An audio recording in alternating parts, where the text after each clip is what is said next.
Nuclear energy technology. How can we extract nuclear power? What is the mass deficit or mass defect? What is fission versus fusion? And how do we control a nuclear reaction? So we've seen this slide before, a Rankine cycle, and I made a point to say that I could heat the steam by any means, including nuclear. So let's take a look. How do we get energy from the nucleus? Let's say we were to build an alpha particle, a helium nucleus here. We would need 2 protons and 2 neutrons. But yet when we compared their masses, we would find out that these 4 particles have slightly more mass than this nucleus. That's lost mass.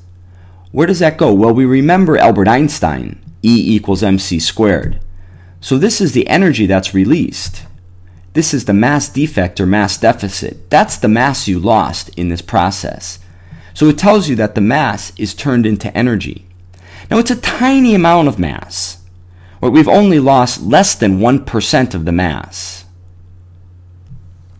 However, we multiply it by the speed of light squared. The speed of light is big. The speed of light squared is really, really big. So for instance, if we started with 1 kilogram of protons and neutrons, 7.5 grams would be turned to energy. But when you multiply that by the speed of light squared, you end up with the energy equivalent of 15,000 tons of oil.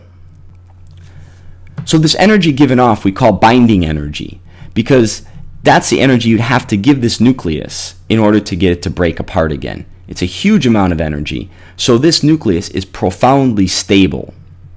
Furthermore, these small nuclei can fuse further to make larger nuclei that are more stable and in the process emit more fusion energy. This binding energy given off per nucleon is a measure of the stability of the nucleus. So we can look at this binding energy per nucleon as a function of the number of nucleons or the atomic mass number in a nucleus. And so we see hydrogen, iron, plutonium as we get larger and larger.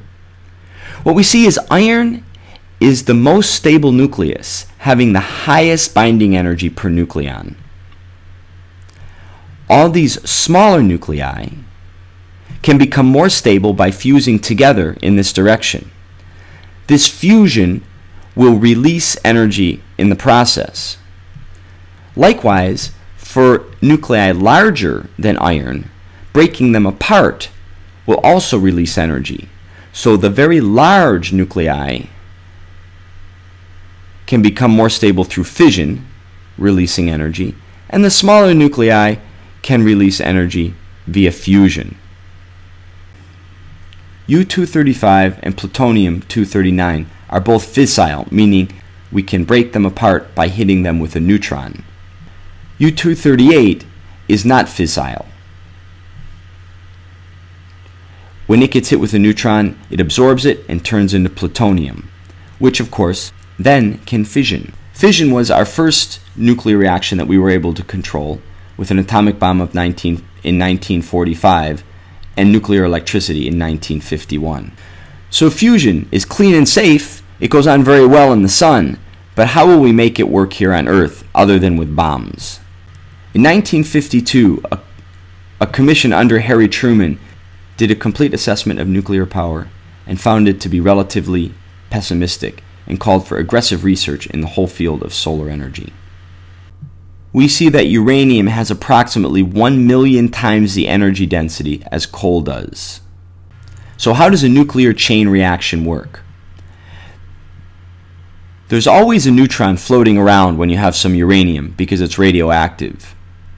And so if a neutron hits a U-235 nucleus, this nucleus will split apart into 2 daughter nuclei, radioactive daughter nuclei, and produce about a huge amount of energy in the form of kinetic energy and radiation.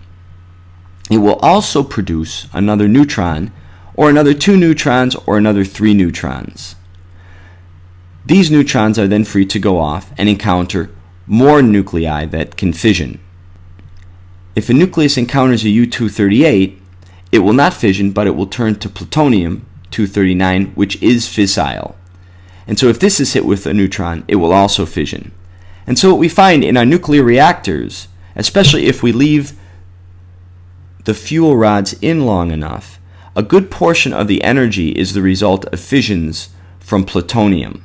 That is the result of uranium-238 turning into plutonium. So for instance, in Diablo, they leave those fuel rods in long enough for about 1/3 of the fission energy to come from plutonium. How do we keep this nuclear reaction going? The problem is that most of matter is empty space. In fact, a nucleus is about 1/10,000th the diameter of the atom itself.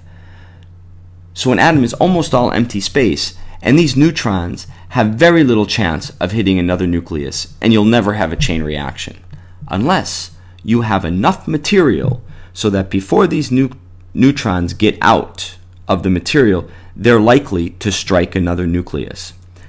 The amount of material we need in order to maintain a chain reaction is called the critical mass. So how do we get a critical mass? Well, we can just increase the amount of material we have. We can also increase its density. So with a smaller amount of material, if you can compress it, you can make it blow up. For more peaceful methods, we can also increase the reaction cross-section. What this means is a neutron is more likely to cause a fission with a nucleus. What we find is if we slow the neutrons down, they're more likely to result in a fission. We can do that by passing the neutrons through graphite or water or some smaller nuclear material. We call these materials moderators. So for instance, Little Boy that exploded in Hiroshima was a U-235 bomb. There was a critical mass of uranium that was broken in half. And so with the two pieces separated, it was subcritical. It would not blow up. So they put a conventional explosion on one end, it exploded and pushed these two pieces together, it became critical and exploded. So you had a boom and then a boom. Fat Man is the name they called the bomb they dropped on Nagasaki. It was a thin spherical shell of plutonium that was compressed by simultaneous conventional explosions, pressing the plutonium into a small and very dense center, making it supercritical, and it exploded. So how can we control a chain reaction so it continues but doesn't get out of control? We need to maintain a critical mass, and we can do that by increasing the nuclear cross-section with a moderator like carbon or water. We can stop a chain reaction by absorbing the neutrons. Certain substances, certain composites and metals can be lowered into the reaction chamber, absorbing the neutrons. When enough are absorbed, the reaction goes subcritical and the reaction closes down. However, after a reaction goes subcritical, the neutrons don't stop. Because there are so many daughter nuclei, radioactive daughter nuclei, still decaying, neutrons will continue to be produced over a period of seconds, and then less over a period of minutes, less over a period of days, less over a period of weeks. This is both good and bad. It's good because it allows us to maintain a stable chain reaction condition. So in controlling the reaction, it allows us to go subcritical without the reaction closing down. So when you go subcritical, you see the reaction dropping off, you can pull the control rods out and bring the reaction back up. So the delayed neutrons allow us to maintain a stable equilibrium with a chain reaction that doesn't grow out of control. The downside of delayed neutrons are if you want to close your reaction down completely and not have any heat, you can't. So for instance, in Fukushima, when they got hit with a tidal wave and they lost power, they could no longer cool their reactor core. So they shut the reaction down. The amount of heat production was immediately reduced to about 5% of what it usually is. However, there was no water, there was no circulation to cool it. The reactor continued to heat up, melted down, and one of them exploded. So this is a Rankine cycle for coal. What does it look like for nuclear? You have a reactor core, and that's going to have fuel rods, it's going to have a moderator, and it's going to have control rods in it. There's a huge thermal mass. You can't heat it up and cool it down quickly. These are not dispatchable in the same way a natural gas combined cycle or a Brayton cycle is. You have a thermal loop that could contain water, liquid sodium, or air. And then you boil water, turn a turbine, and you need to cool the low pressure side of the turbine in order to recondense the water to pump back into your Rankine cycle. So we use the Pacific Ocean for Diablo power plant, but if you're in the center of the United States, for instance, you would use cooling stacks and just evaporate water in order to cool the steam. So when you look at these cooling stacks, there's nothing radioactive coming out. As a matter of fact, this water didn't even go through the reactor. As a matter of fact, this water didn't even get boiled and go through the turbine. This is an open loop system that's simply there to cool the steam after it goes through the turbine. In a boiling water reactor, the coolant to the core is water that boils directly and turns a turbine. Whereas with a pressurized water reactor, you have a closed loop where water under very high pressure is allowed to get up to temperatures of close to 300 degrees Celsius. And that water heat exchange with water that does boil and go through a turbine. And then a third loop cools the steam after it comes off the turbine. A very interesting new experimental reactor is the Pebble bed modular reactor. You see graphite balls about the same size as a baseball.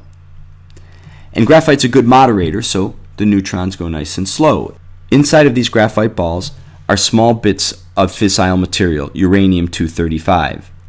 These pebbles are loaded into a single chamber, and more are added until you get a critical mass and you have a nuclear reaction.